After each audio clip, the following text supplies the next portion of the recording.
Sir, ഈ നയപ്രഖ്യാപന പ്രസംഗം ഒരു രേഖ എന്നുള്ള നിലയിൽ മാത്രമല്ല സാർ കാണുന്നത്.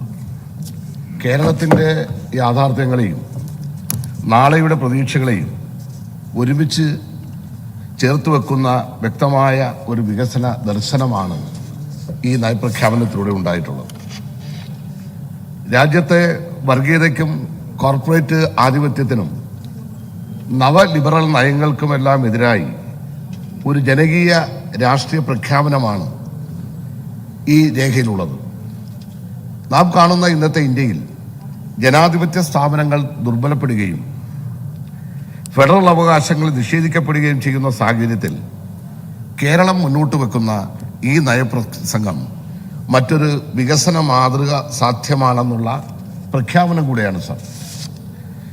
വിദ്യാഭ്യാസത്തെ ഒരു വ്യാപാരമായി കാണാതെ, ആരോഗ്യത്തെ ഒരു ആഡംബരമായി കാണാതെ, ഭവനത്തെ ഒരു കാരുണ്യമായി കാണാതെ, ഇതെല്ലാം ഒരു പൗരന്റെ അവകാശമാണെന്ന നിലപാടാണ് സാർ പിണറായി സർക്കാർ സ്ഥിരമായി ഉയർത്തിപ്പിടിക്കുന്നത്.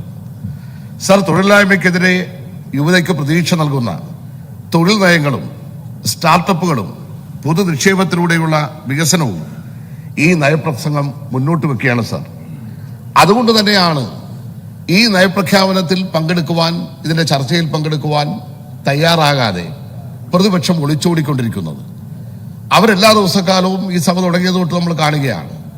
ഈ സഭയുടെ വെളിയിൽ നടത്തിക്കൊണ്ടിരിക്കുന്ന പ്രചരണം, അതിനെക്കുറിച്ച് ചർച്ച ചെയ്തതിനു വേണ്ടി അടിയന്തര പ്രമേയം കൊണ്ടുവരാൻ പറഞ്ഞപ്പോൾ ഞങ്ങൾ അടിയന്തര പ്രമേയമൊന്നും തരത്തില്ല, ഞങ്ങൾ ഇങ്ങനെ ബഹളം കൂട്ടിക്കൊണ്ടിരിക്കുമെന്നാണ് സാർ.